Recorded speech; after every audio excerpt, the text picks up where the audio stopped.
One of the interesting questions that's really arisen in recent decades is the interface between contract and tort law. Now, why is that important?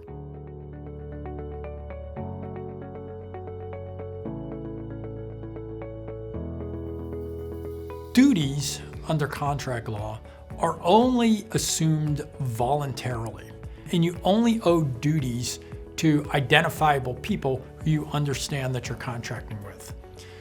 If you don't enter into contract with somebody, you don't owe a duty to that person. Tort law creates duties to the world, people you've never met, not to be negligent, for example. And so one of the big challenges that we've seen in contract law over the past several decades is the rise of mass industrial society with standardized goods that travel through long supply chains. A television, for example, that might start in a components manufacturing shop in rural China and go to Korea to be assembled and brought to the United States on a ship and brought in by a wholesaler who then distributes it to a retailer, and you take it into your house.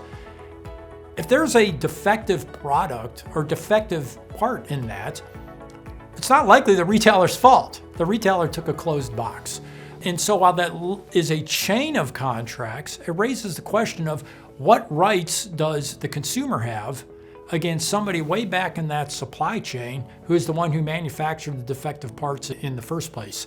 And so this idea that contract law is designed to basically deal with people's freely assumed and freely chosen duties and obligations starts to fit imperfectly with the complexities of the modern world. In many ways, it remains very simple with respect to transactions and may be more important than ever with a lot of things such as intellectual property and the like.